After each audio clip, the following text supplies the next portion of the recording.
Mr. Serv-On. Let's bring him on right now. Serv, how you doing, brother? I'm good. I'm blessed, man. Shit, I'm happy to be home. I call this home, man. It's home, man. Murder. So murder. Man, I appreciate it, brother. You've had. It's been a crazy year. With the COVID. You know what I'm saying? Crazy cops killing people. You know what I'm saying? But you've had some limelight, man, with this No Limit Chronicles on BET. What's that like? What's that been like for you? I mean, it's been a blessing. I mean, I always felt like, I almost feel like an underdog no matter how great my albums was, because we had so many high-profile artists on our label and stuff, and of course I always got my respect and my shine, but, it was like, it was good to let people see how deeply involved I was. I wasn't just an artist, and then to see our story, that it wasn't that easy. It wasn't, like, man, we took the world by storm and we didn't have things going on and, and a lot in how it was.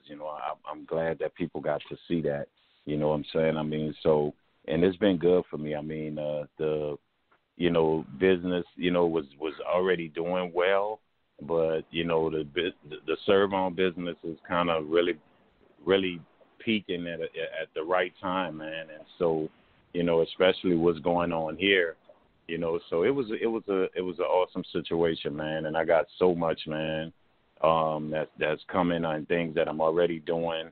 So it's been good, man. That was a blessing, the Chronicles. Yeah, absolutely, man. Because you're one of the guys, that behind the scenes, say he was like our right-hand man to P. You got to go with him to Cali and stuff and see how he operates. Mm-hmm. And when did you first meet Master P, though? I mean, I always knew P growing up, man, since 6th, 7th, 8th grade, man, following him around, him and his big brother Kev, who unfortunately was taken from us. I followed him around. Me and C used to follow him around every basketball court. He was like that other brother that that was close to my age. You know what I'm saying? I have an older brother, but he was like that other brother that was close to my age. That I could be around, and so I was always with him. Yeah. But you and C Murder, were you guys more close at that time since you guys were around the same age, or who did you know more? Yeah, me and C was close. I know P more. Me and C was close, but P was like somebody I idolized basketball-wise, so I always was following him. Okay. So you was balling too. You was were you as good as P? We just like this. We have these arguments all the time. Where what I'll tell people is, you couldn't stop him from shooting. You know what I'm saying? He gonna knock your lights out. You know what I'm saying? But he couldn't stay in front of me either. He couldn't stay in front of me. So we balled for real. We didn't like you. You see rappers and they be at the little All-Star game and the MTV stuff and all that, and they make a little shot and somebody say, "Ooh, we can ball." They can't ball, man. We ball for real. When we was on tour back in our day, we would hit cities and play college teams and beat them and deal with them. And I was the shortest, and I'm 6'3".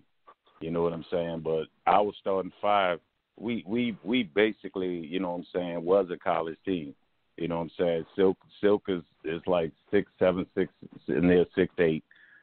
C is 6'7". P is like, 6'6", and Ed was 6'5", God bless the dead, who was a hell of a player, who played at Eastern Washington University and averaged 22 points a game. You know what I'm saying? And then I was 6'3", and I played, some in high school, and then I played in the Navy, all Navy. I was all Navy. That means every, within the Navy, and we played like, we would play countries when our ship pull in. So we played for real. You know what I'm saying? You got a few rappers that I know can ball, that really can ball, that would have been able to ball with us. But, the majority that people think, nah, they can't really ball, man.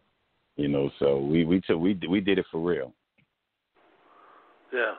Hell yeah, man. Yeah, man. The history is just insane. I've been talking to a lot of the Richmond guys over the past few weeks. When P came out there, when he initially went out to Richmond, 89, 90, did you? What were your thoughts at the time? Did you know what he was going to do, or, as far as a record label? No, Or I just know I ain't see my bro no more, and then by the end I was gone to the military. You know what I'm saying? So I didn't know anything about it till I came home and was, met KLC, and we started doing what we was doing, and then we went to Atlanta to Jack the Rapper so we could meet Jermaine Dupri, to see if we can get a deal. And during the fight between Luke Skywalker Records and Death Row, when that beef was on, you know what I'm saying, P ran up him and C, like, what's happening? What you doing out here? And, told him, and, that's how we started with the music shit. Gave him my cassette, you know what I'm saying? And he, that's how it started. yeah. And he, being that he knew you when he heard that you could rap, what was his thoughts? Was he impressed off the bat, or?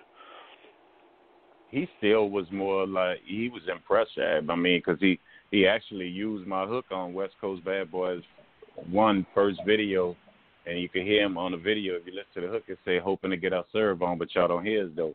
My song that I had was, gotta get my Serv-On, but niggas, you don't hear me, though. You know what I'm saying? So, he had to like it to want to use that, and then even when I got up there, he still was like, man, when he realized I still played ball and did it at a high level, he was also trying to help me to get, in college and go and maybe get overseas or get in some NBA camps. So he still was with the, because we still played ball every day. We went and played ball every day. Well, P goes over to Richmond. And you go in the military. You and C go in at the same time? No, C went in years after me, and he went in the Army. I was in the Navy. Oh, okay. And yeah. Did you get deployed or? Yeah, I was around in the first. Iraq, I was in the first Desert Storm Iraq War. Yeah. Me and Mystical. I saw Mystical when I was out there. You know what I'm saying? Oh, so yeah, we was in the. You and Mystical served together. You saw him in Iraq. Wow. Yeah, he was in the Army. So I saw him when we was on the ground. Yeah. So yeah, we you know what I'm saying? Now we, like I tell dudes, I say, man, look, I even tell them in the hood, I say, man, look, y'all talk about going to war, y'all be at war a little bit. Y'all don't know war. You know what I'm saying? I saw it. I saw it for real. I saw it up close. You know what I'm saying? I watch young scared dudes become men, become beasts when they had to go out there, man, and come back at night, man. It's unreal, and today it's even worse. But it was ridiculous back then. It was real, man. I mean, you might in your lifetime you might have saw a dead body, maybe once, and hopefully you never. A whole bunch of people never, but to see what I saw out there, you know what I'm saying? I mean, man, that's why I always pray for these young dudes that's still in the military and going through what they're going through, man. War is a different world, man. 1 minute you're talking to a guy in camp, and next minute, you know what I'm saying, he not coming back. You know what I'm saying?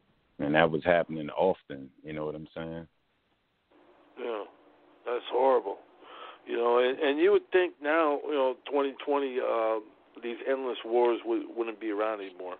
They're still fighting, still making the rich money. But at that time, how did you get through that? You know what I'm saying? Like you said, seeing your friends die and whatnot. How did you survive? I mean, it wasn't my time.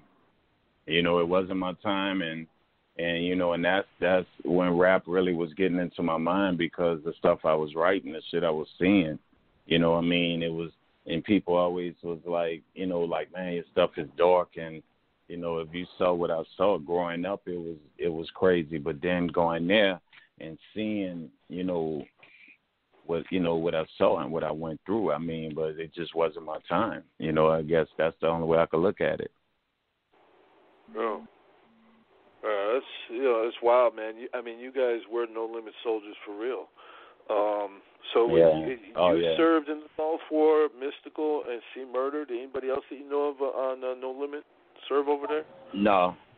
I think it was just us. Wow. That's wild. C Murder now.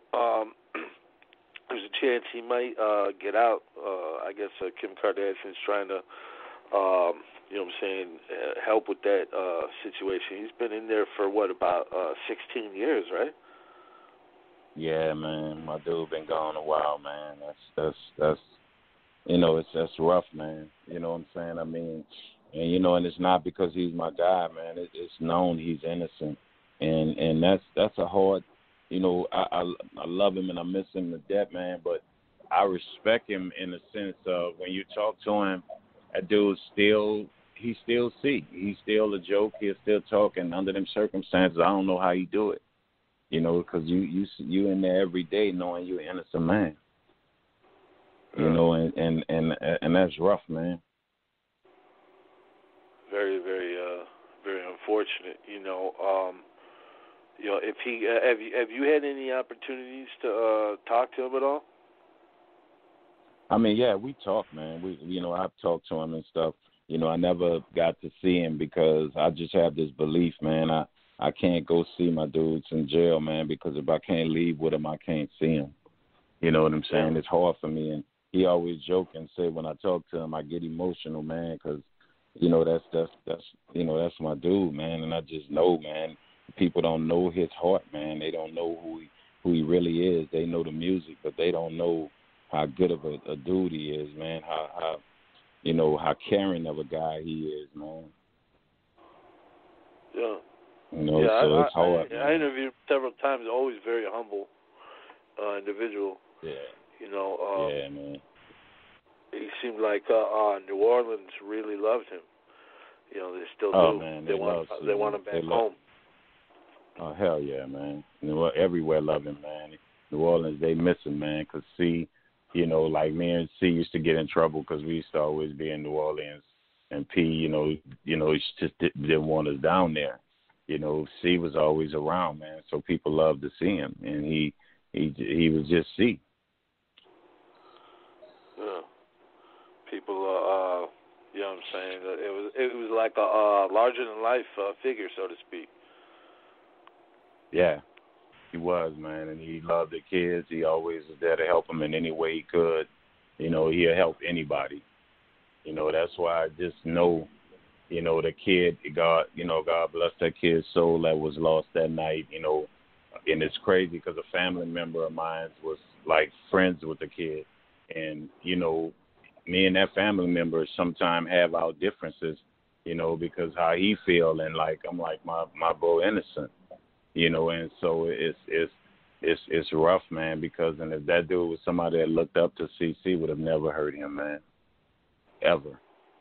You know what I'm saying? Yeah. So, it's known, though, man. Yeah.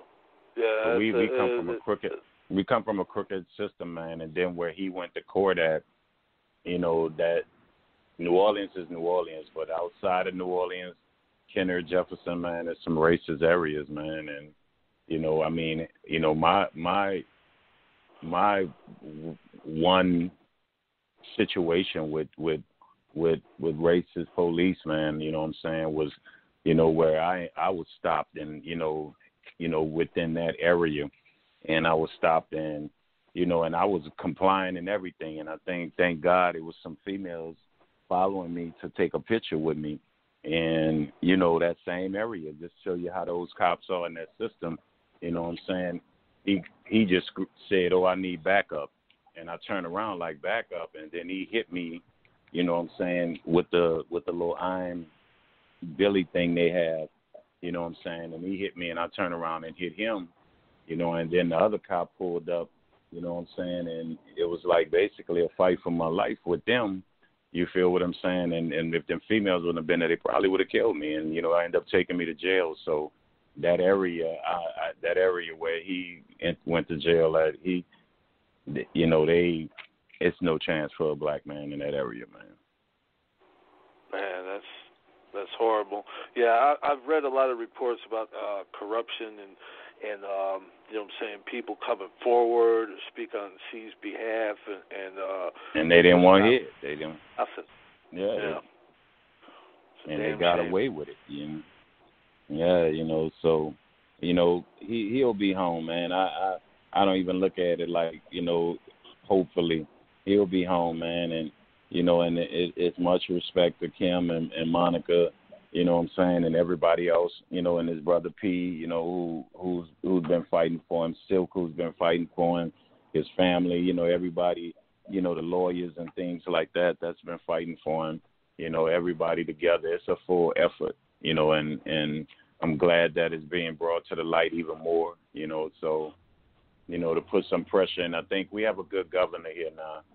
And hopefully he sit and listen and pardon him, Yeah, that's all you need is the right person to hear it. You know what I'm saying? Instead of all those corrupt people, keeping people down, man. It's a damn shame. Yeah. But now, what about Mr. King George? We've interviewed him a couple times since I spoke to you last, and he's quite a character, man. I think he was down with No Limit from 90 to about 95, early 96 maybe. What were your thoughts on King George when you met him? Solid, real, good bro, good dude.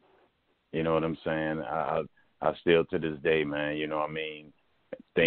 Things that happen that caused, him to part ways with P, with us, that was their situation, you know what I'm saying? And but for me, man, he was my guy, man. That King was a good dude, man. King took me under his wing when I got there, him and Ed, man. So I don't have nothing bad to say about King. I could never say nothing bad about him, man.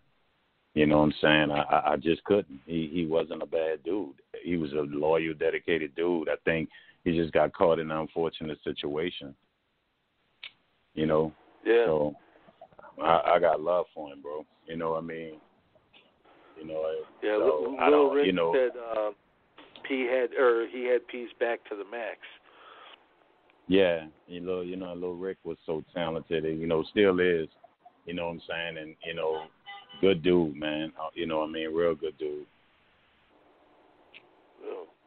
Yeah, those guys, what I'm saying, Cali played a big part in the early on success in No Limit. Like, if you go back to the beginning, it was almost like, P it was a progression. He went from making album covers with Xerox machines and Polaroid pictures. Next thing you know, he's getting an 80-20 deal at Priority. It's just crazy to see that. It's a beautiful thing. Yeah, it was that American dream that people talk about, the real American dream. Where, as a black man, the ways, when people get mad with us, they'll say go back to Africa and things like that. So if they look at us as immigrants or whatever, we're not. That's the American dream. He made it. You know what I'm saying? And he kept fighting and worked hard. He worked. Nobody gave him nothing. They didn't want to give him nothing. He was in the Bay. He was from the South. And then once he came home, he was from the South, trying to make a rap label become the best label out there in a New York and West Coast dominated rap scene. And and he did. You know what I'm saying? So it's that perfect American dream, man. That's what it's supposed to be about. Yeah, absolutely. And all you guys, man, had some forms of success. You know what I'm saying, you had an album that shot up the charts to #1, man. What was that like? The funny part about it, man, me and KL talked about this about a couple of months ago. Social media really made us realize what we did. We never paid attention, man. We didn't how they say, grasp in the glory or whatever, when we was on top, we just kept working. We didn't see it. We didn't really worry about it. We just kept on going at it. And so once social media came and you sit back and we, start resurfacing and you seeing people saying, oh, man, you're legendary. Your album, Life Insurance, is a classic. The Next Level was a classic. And you sitting back and you like, wow, like, damn, and I think with my kids made me realize that they treat me like dad. I'm goofy to them, man. I tell them respect my gangster. They bust out laughing, and you ain't a gangster, dad. But then when they come and walk up to me and was like, dad, and this one, it really hits me. And like, dad, I was at school and they were talking about No Limit, and I said, what do y'all like about Mr. Serv-On? And they like, oh, he was nice. My dad used to listen to him. I know his stuff. And and they're like, oh, that's my dad. Oh, that's not your dad. And then, I always said their names and songs, and so, and they're like, it's for them to come home and like, dad, they really, really know you, because the funny is, and it really hits. That's when it really hit home, you know what I'm saying, sometimes, and it's the smallest things, you know what I'm saying, I mean, because sometimes I could be with my kids, and people will say, can I take a picture or this, that, and then my kids like, oh, why y'all want to take a picture with him, and the funniest thing, one of my daughters, her favorite rappers was the Migos, and, when she got to meet him, and they was like, man, your dad a legend, she was looking like, wow. And that's when it really, like, hits to me. You know what I'm saying? So, having the number one record in the world, like I always tell people and I tell my kids, I worked hard, I made it there, and nobody could ever take that from me. I'm forever in history. I was number one. You can look it up. And, it's nothing. Nobody could take that from me, and not too many people could sit down. You've had some of the greatest artists. You know what I'm saying? And they never made number one on, their album was never number one. You know what I'm saying? I mean, because I remember I replaced, and I know he's going through craziness and whatever, man, and God bless him. I replaced R. Kelly and Lauryn Hill at the top. And, to know I replaced them, you know what I'm saying, at the top of it. And then somebody made me understand, like, I was number 23 on the pop charts, where I fell into that category because of my music. And, and that was something big as a rapper being on the pop charts. And not too many rappers did that. So, that's extremely rare. Yeah, it's crazy, man. But to pass up that, Lauryn Hill won like 6 Grammys, I think. Yeah, you know what I'm saying? Hell, I won one of them. Shit, I would love one of them. But, hey, I could say, hey, I replaced her at the top. Yeah. You know what I'm saying? And that's an honor, to be okay, I'm number one. And she was, I think when I replaced her, she fell to number 3 or 4. I'm like, I was in the top 5 with Lauryn Hill and R. Kelly music, the great R. Kelly music, the most talented guy ever, writer ever, you know what I'm saying?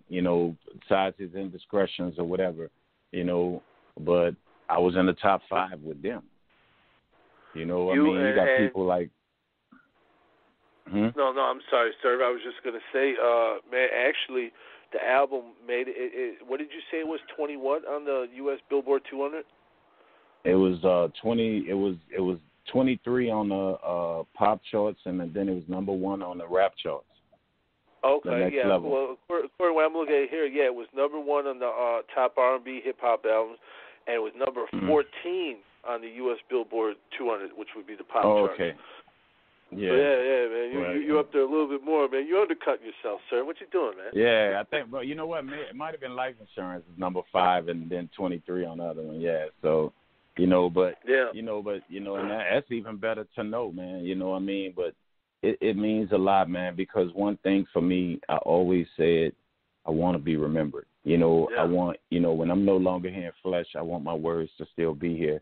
I want, my kids can, when their dad no longer here, they can show their kids, and their kids' kids can say, look, because music going to be here forever. And it's going to be a motivator in life forever. and they can sit down and say, oh, wait a minute, you like rap. They could tell their grandchild, you like rap. Let me show you your grandfather. Let me show you your grandfather and show you he was number one at one time. And so, that's, they could find my music, but to be able to go golden and say, era look, of hip hop. Yeah. I'm saying What's happening? Who that? Man, this Mac J, man. I always got to pay homage to you, sir, because the first show I ever booked on this show was you, man. You gave me my first interview ever, man. I'm always gonna be gracious and humble for that, bro. Well, now you owe me. You know that, right? How you been, though, man? Good to hear from you. I'm good. I'm blessed, man. You know what I'm saying? I mean, I'm still here, man, and watching this thing of ours, this music thing of ours, just keep going and going and going. So and with everything going on this year right now and everything, man, it's just great to talk to all of y'all, man, because we losing too many. So you got to cherish the time people that you talked to before, and even if you got a little issue, you got to clear that out, man, because man, you don't get a second time here. So I'm happy, man, to speak to anybody, man, and definitely you, man. I appreciate you much, man. Oh yeah, I always appreciate you. That's why I just called in. He was playing my jam too. That's my jam right there, man. That's always in my playlist. I hear that song at least 2-3 times a week ever since it came out. You know what I'm saying? Like, I don't lose the classics. You know what I'm saying? Hey, they can get mad at me for playing. They say, oh man, here you go again.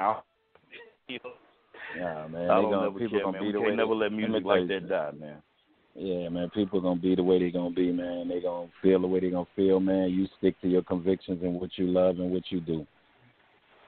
Appreciate it. Absolutely, man.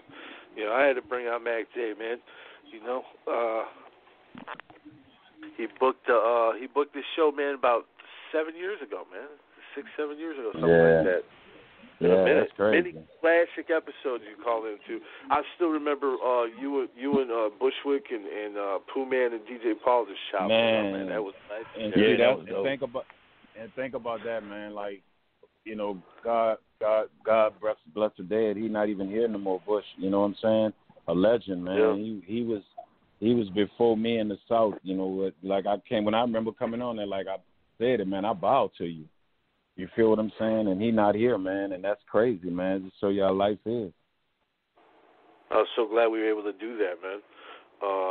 And then before Ready Red passed, we were able to do a Ghetto Boys Making Trouble show with Ready Red, Prince Chesney, and Cyrus Box, man.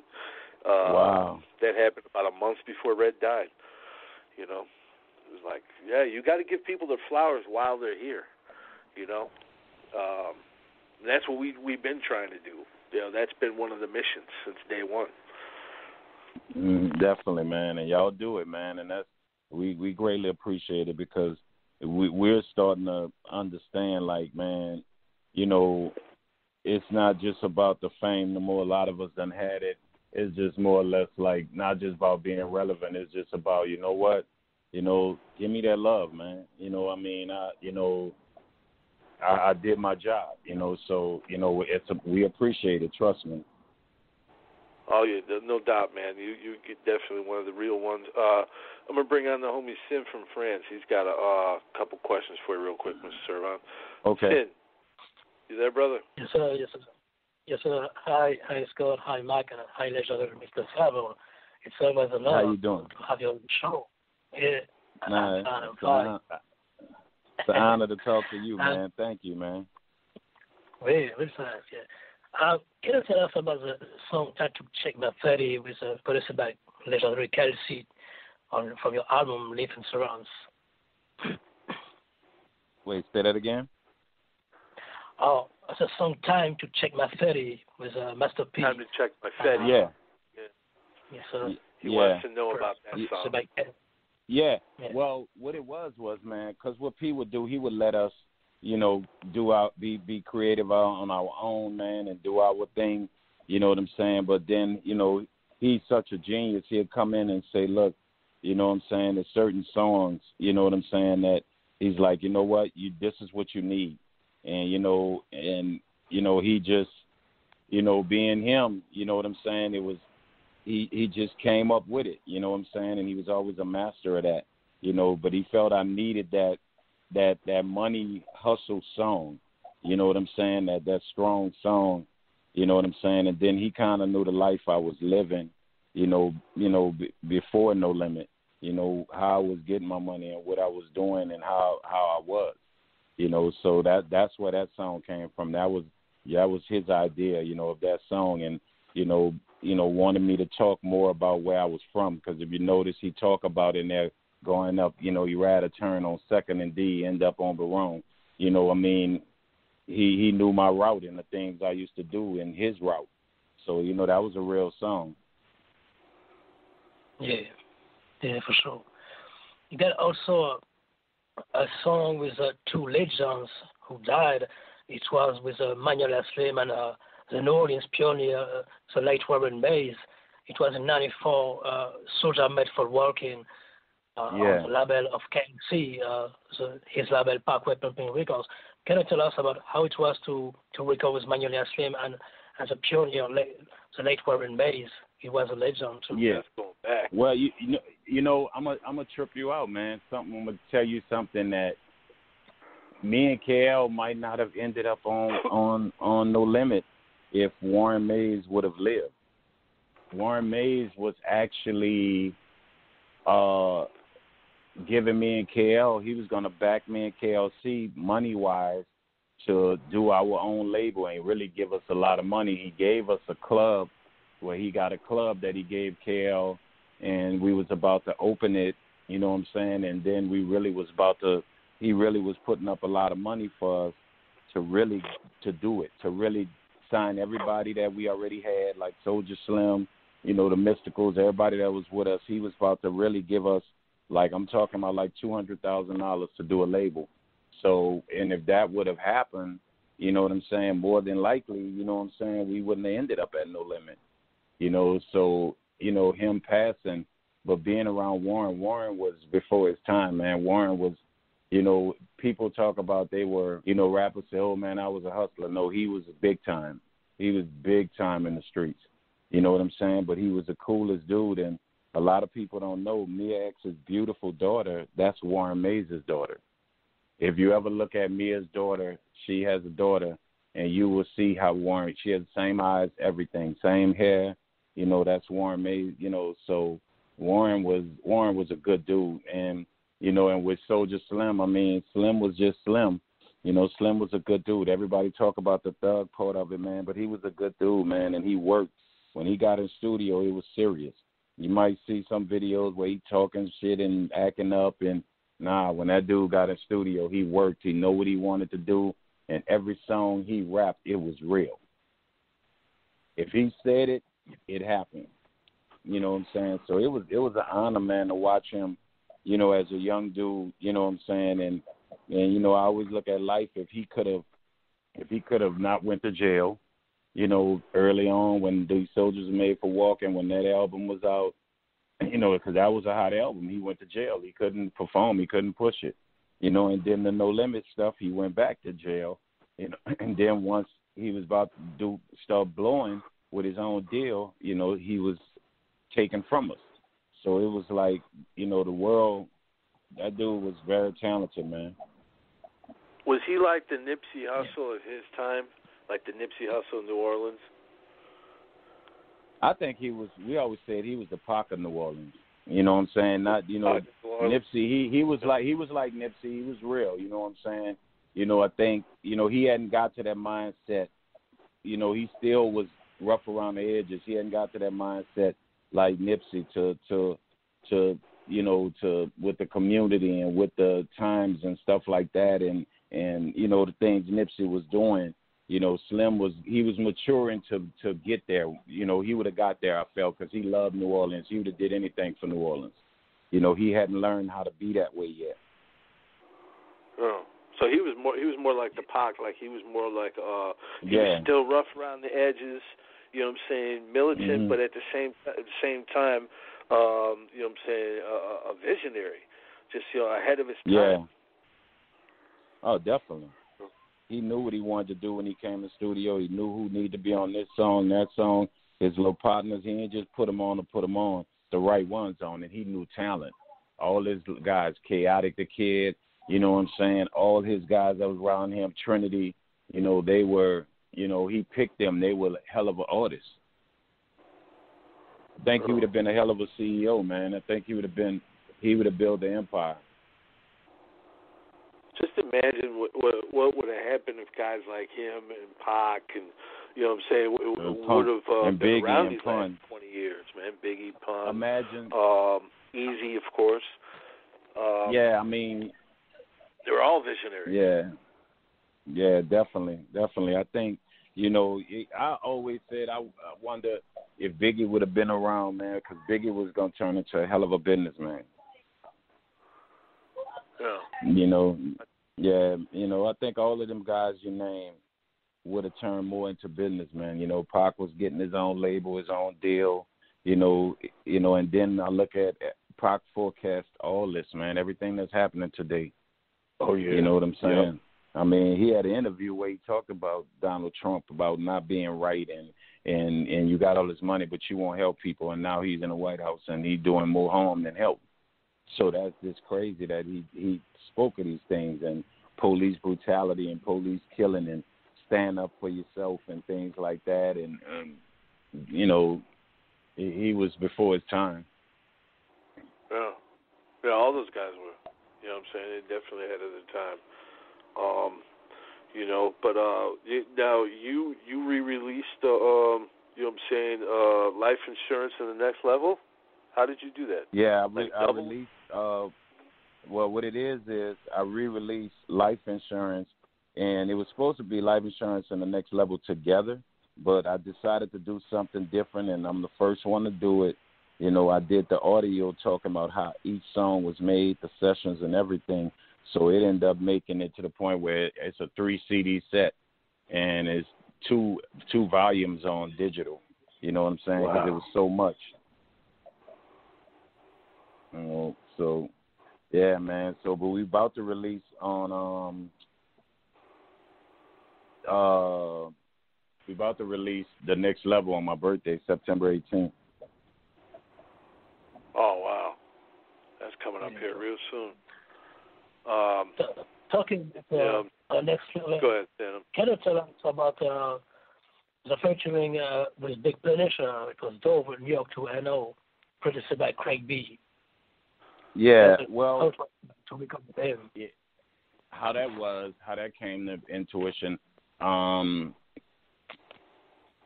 Fat Joe had already did something with me, and I was cool with Fat Joe, you know, and so they had a show in the House of Blues, and I came, you know, and I didn't think Pun knew me. He knew who I was, man, and we talked. It was cool. I said, man, we got to do something. He said, let's do it. And I told P, and there was really strategy because we wanted New York. You know what I'm saying? We wanted New York. And so Pun was that guy at that time. So we made it happen. And when we got out there, you know, Fat Joe, a real one. He's solid, man. He had my back. You know, he made sure I was all right in New York, you know, and Pun was the ultimate professional, man. He came in there, man, and handled his business, man. We gelled good, and we did it, man. And then I wanted to shoot the video, and P was like, nah, you shooting it in New York. And that was something – I'm not even New York artist ever did a video in Times Square. And then we shot parts in the legendary Tunnel Club. You know what I'm saying? So, and I had Wu-Tang members in there. Capadonna, my guy, he came, shot him, you know, came and stuff like that. So, you know, and then we had the first video too. We actually, the first video that Vita Guerrera ever did, who became the first video vixen, she was in my video. You know what I'm saying? Yeah, that video so that was dope our first. Too. I like that video. Yeah, man. And then we gave a young like African kid, man. He did the video, the director, man. We put it in his hands, and he did a hell of a job. Yeah, dope. Sure. Yeah. When after you dropped the next level, you know, and it shot up the charts and it did its thing. You know what I'm saying? What happened to where you said, you know what, I'm going to step away for a little bit and then regroup? Well, for me, man, I and I've finally been honest, open, with this lately. I was burnt out. I was tired. I my kids and stuff, I never saw none of them take their first steps. I wanted to conquer being a father, being a better father, and at the time I was married, being a better husband, and I was tired, and then it didn't seem family no more because, it was just, we were so huge, everybody was everywhere, and then when KL and P went through what they went through, I just felt I got caught in the middle because, KL came with me. And, even though me and P was okay, I just was tired. You know what I'm saying, and burnt out, man. And I wasn't one that always liked the fame. I just loved the music, and the fame came with it, and I used to feel like I didn't own my life.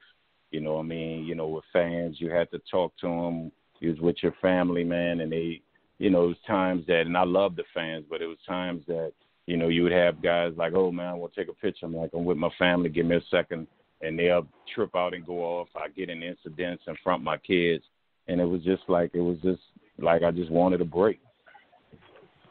Yeah, you want to get back to some kind of normality or whatever. You know what I'm saying? Yeah, and especially when you got young kids too. People don't be understanding that. No, man. It's like, and at that time I had my daughter who was actually 7. She was in Virginia, and I wasn't getting to see her. And then I had a newborn who was 2 years old, and and we were so close. When I would come home, I would be exhausted, man, and she would want to do things and play with me and be around, and I would be exhausted, and then bam, I'm gone again, and I would come back and she bigger, she walking, and I'm like, wow, when this happened, and it was taking its toll on me, and just not feeling like I own my life, because we do belong to the fans,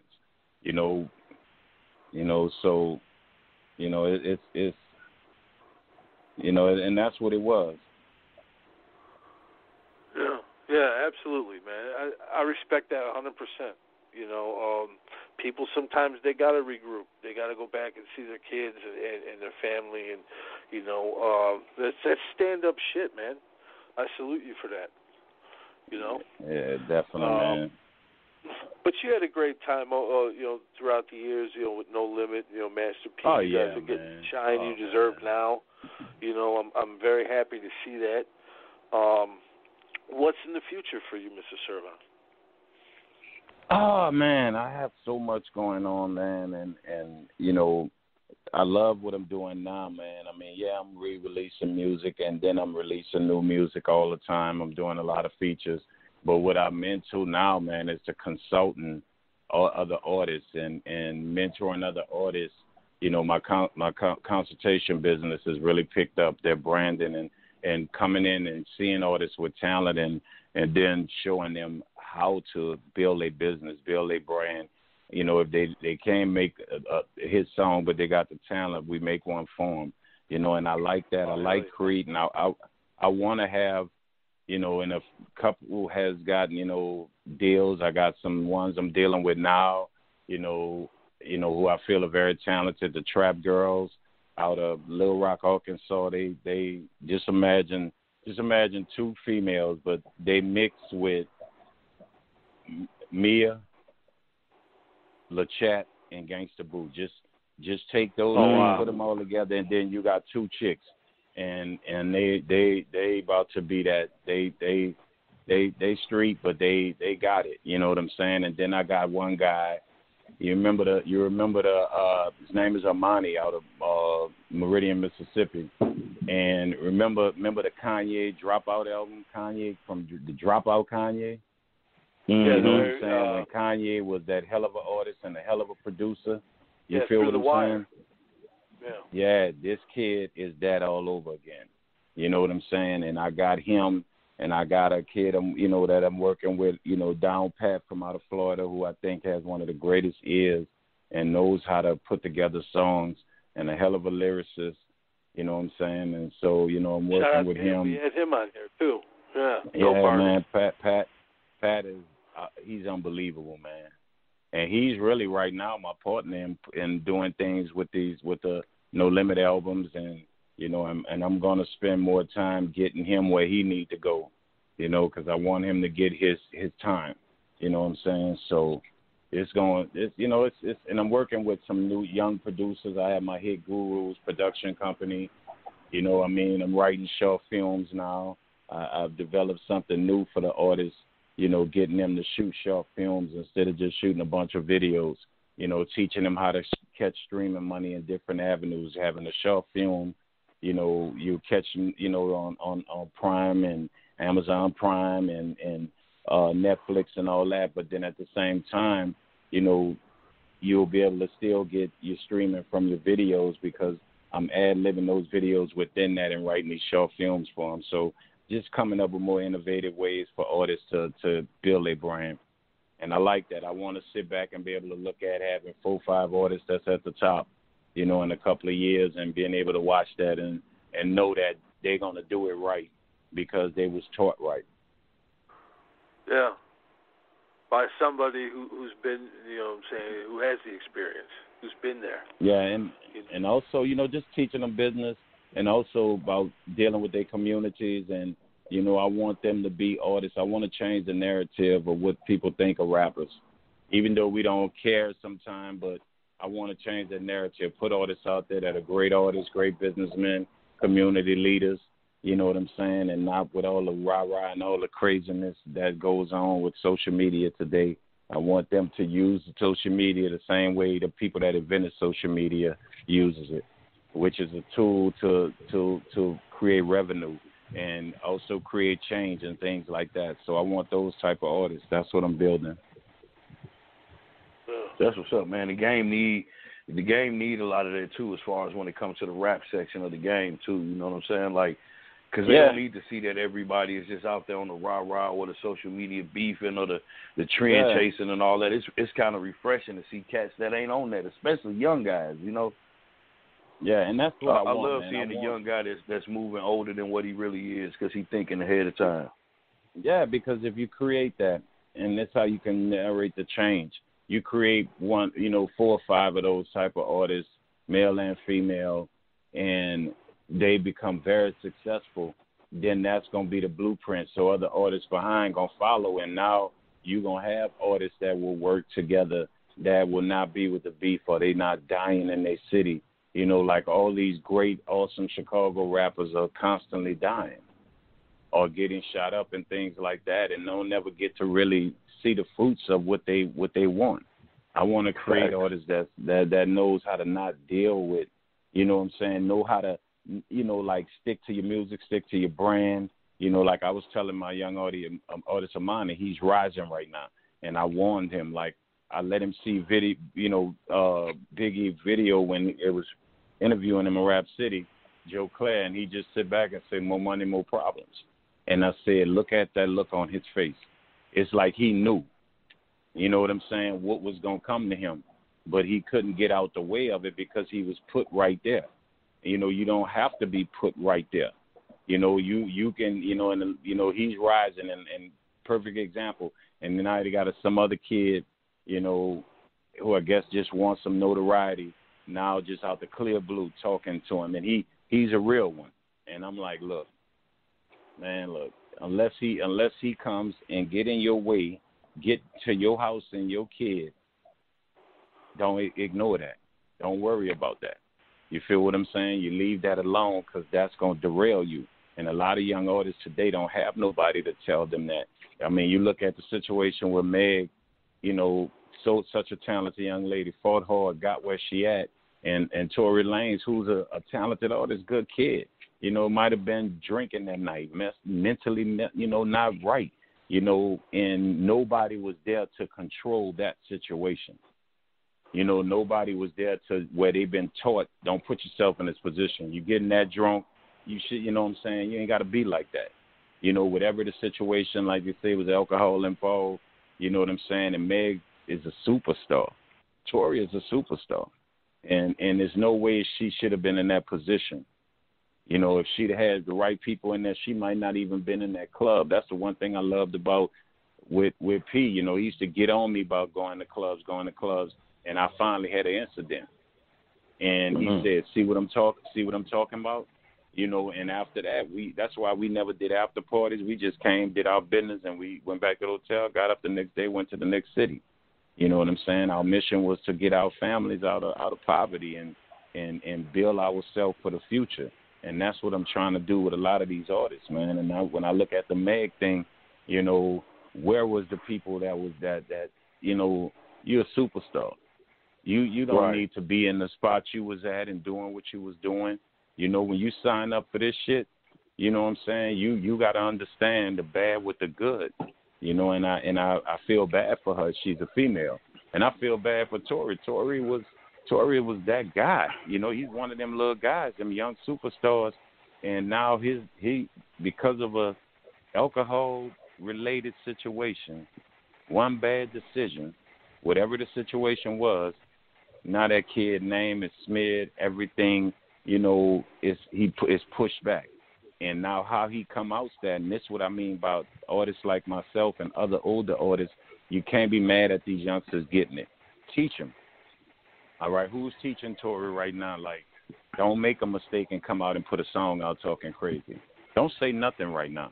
You know, if anything, send a public apology about whatever happened that night. I'm sorry. You know, the right thing to do. You know what I'm saying? But they wouldn't have been in that situation if they were mentored right. You know what I'm saying? Do you think the artists now get more hate from outside people than you guys got? Because I'm pretty sure y'all had plenty of haters too.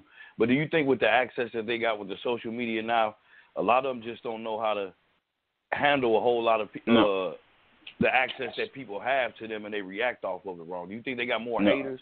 Is what I'm trying to allude to. Okay, that's the difference. Social media is where they can get to artists more. Only time you was able to get to artists in my time, if you came to our show and if we decided to stay out after or whatever, whatnot, you know, you would read whatever we got on our mind in the magazine. See now, and then the difference is we came through the struggle, meaning like we had to earn, you know, we earned it coming to clubs and cities where every artist in my generation went through it. Like, they might not feel you in that city, but you came there and you had to do what you had to do. We went through the struggle. And so that hardened us, you know, and it kept us on our toes, where a lot of these artists, they come from off the internet. They never had to go through the grind and the vigorous, what goes on in the learning process, you know what I'm saying, and appreciate it more. It comes for them so easy that when they're online, they're not taught to be like it's like, okay, perfect example. I was doing an interview, and it was live on Instagram, and I could see comments like from these same three that just, oh man, talking about, oh, what's up with his head? What's up with, oh, his shirt he got now. I got on at that time, and I don't brag about nothing. I had on a $300 shirt, and I'm not into all that. You know what I'm saying? But it was. You know, but yeah, you know, and see somebody at a younger generation would have stopped and said, man, fuck you, don't play with me, little bitch, da-da-da-da-da. You know, for me, I'm continuing my interview. Like, I know what you're trying to do. You're trying to give me the answer, and you're trying to get attention, you know what I'm saying? And you got issues when you're sitting down trying to, so you can go put it back up and say, man, Serv-On, answer me back. I got beef with him. You know, we was taught better than that. You know, we was taught you talk and you say anything. When you see me, talk and say that same thing. And I guarantee you won't.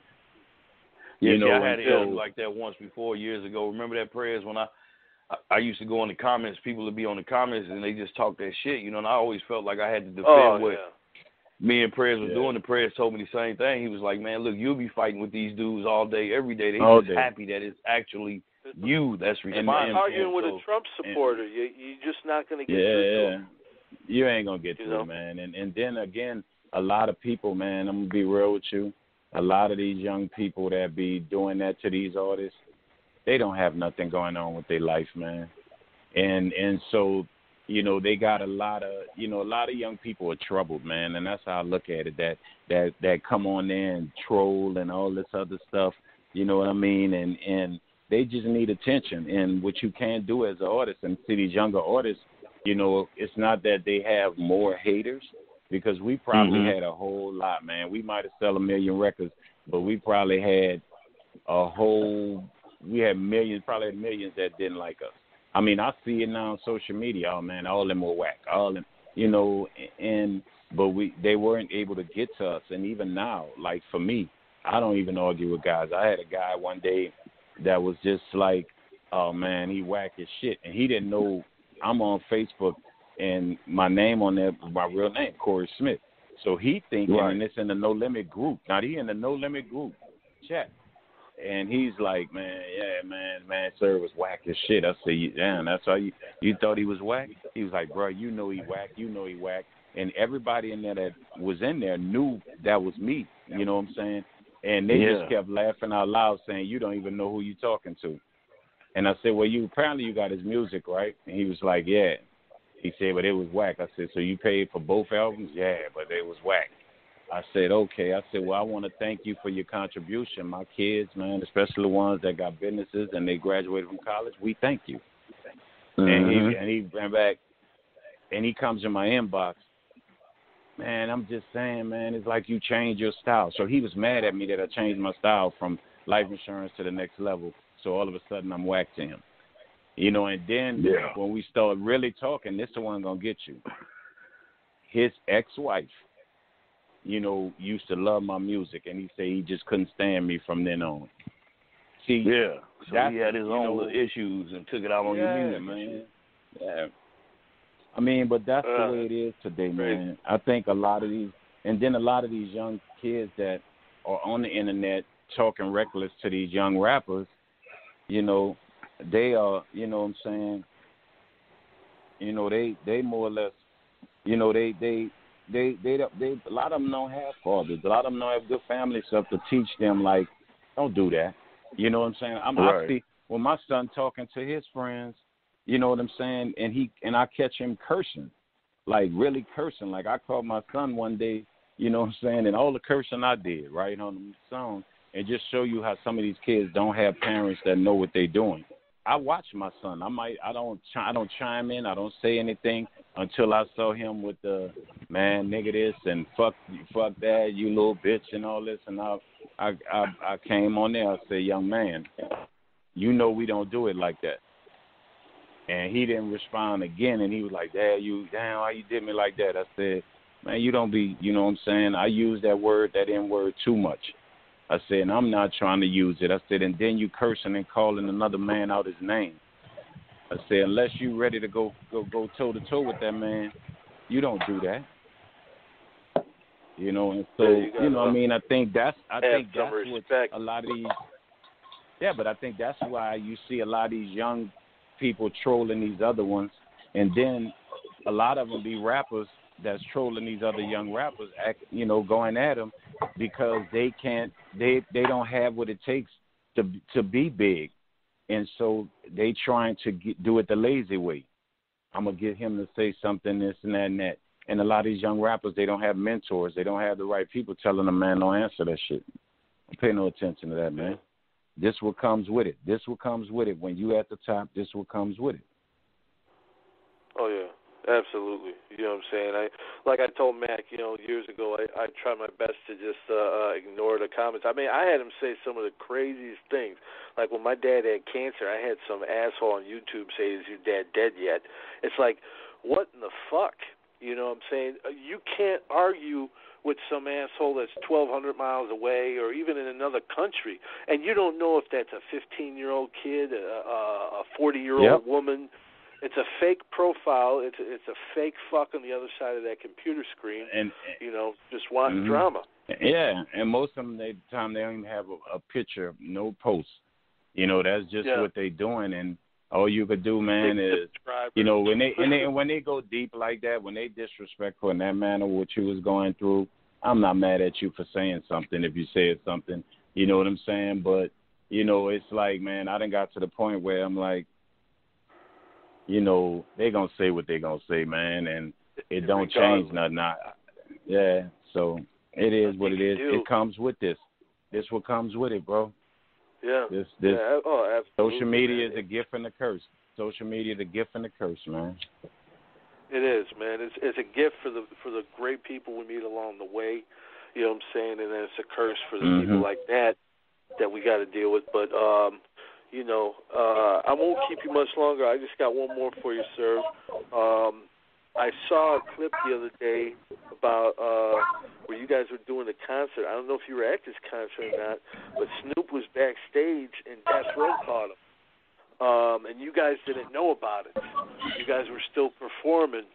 I guess Snoop was supposed to come out and do an encore performance with you guys. Were you there for that show? Mm-hmm. Oh, yeah. And, you know, they caught him back there. They didn't really do him anything. And when we found out, we ran them. You know, we came, trust me, we caught hold of a few, you know what I'm saying? And the police really kept us from doing what we wanted to do. You know what I'm saying? I mean, you know, that's what came with it. You know, they were the type, man, and as great as that Row label was, you know, and people might be like, man, are you crazy for saying this? Suge was, you know, and he knew it. You know, his immaturity, you know, got him where he's at right now. But he was the innovator of what he did and how he did the label and oh, Lord. See, there they go. There's beach around here. You see what's going on around? You can hear it. I mean, it's crazy, but yeah, man. But we made it through there. You know what I'm saying? Yeah. You gotta. I mean, yeah, like you said, the police stopped you guys. You know, from yeah, that could have been bad. Luckily, it didn't escalate though. Yeah, that could have been in us. You know, when that could we have were been talking in us. to the people for Jack the Rapper, you know, like we had JT Money on here and some other guys. In '94, when they had the last Jack the Rapper, they got into it with Death Row, man, and people was just slicing each other up. You know what I'm saying? They Luke's like, he stopped. He was running from the police. He stopped and took pictures with fans. He had blood all over his shirt. You know, it's yeah, like, that's what. And that was like that. That's how we met. That's how I met P doing that fight.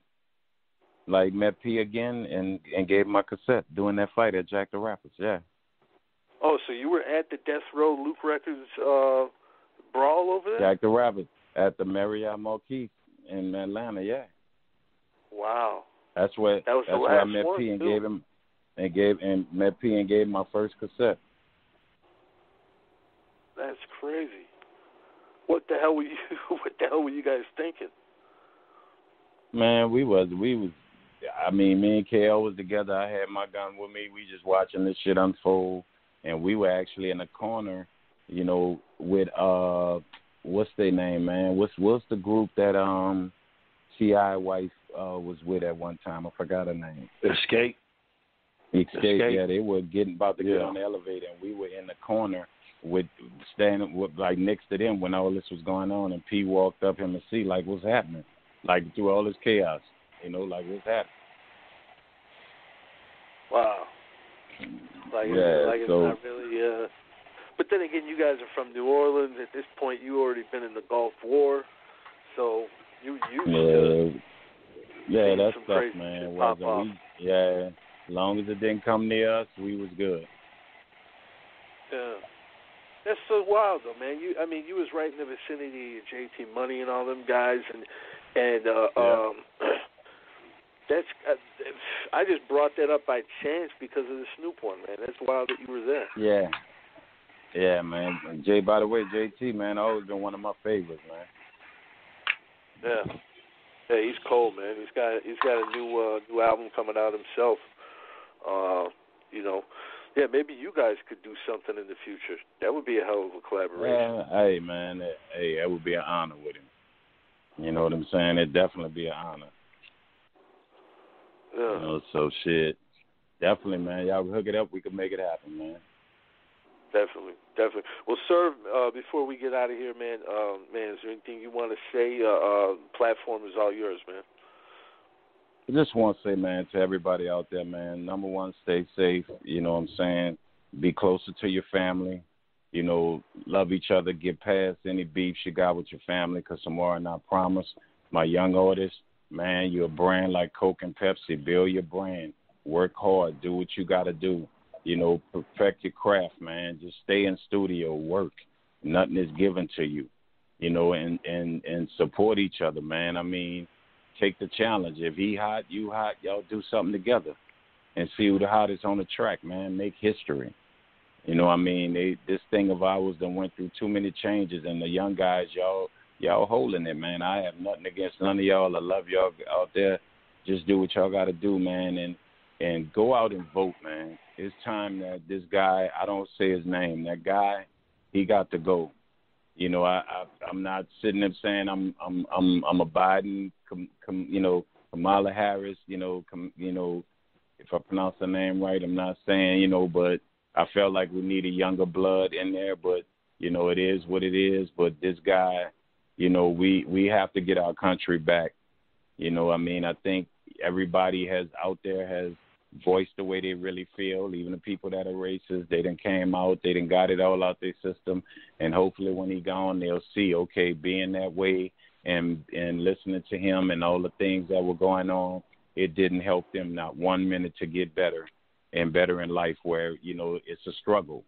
You know what I'm saying? And hopefully we could, get him out of office, get his people out that place, and maybe those two people that's going in there, they can bring some normalcy back to this country, and then we could really see and look back and say in 4 years, look how we were. You know what I'm saying? And even the police out there, because not all police are bad, but they got a lot of bad apples.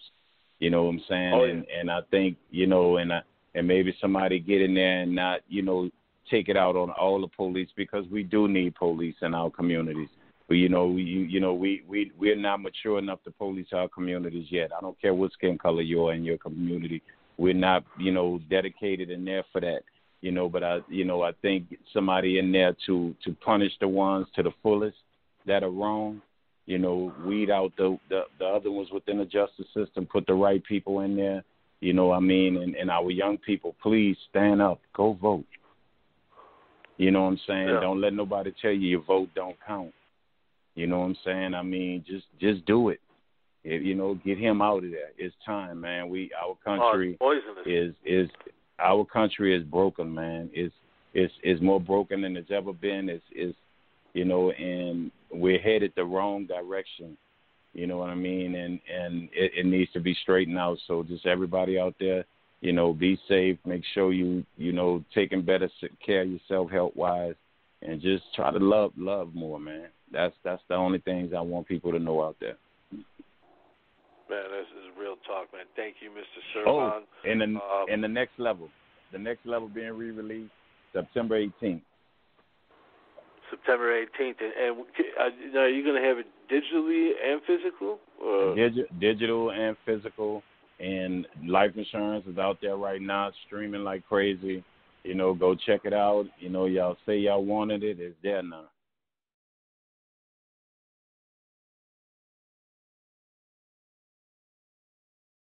Make sure to subscribe to the channel, hit the bell for notifications, like, comment, share. Also go over to ugsforlife.com, download the entire archive, and check out new episodes on Apple Podcasts and Blog Talk Radio.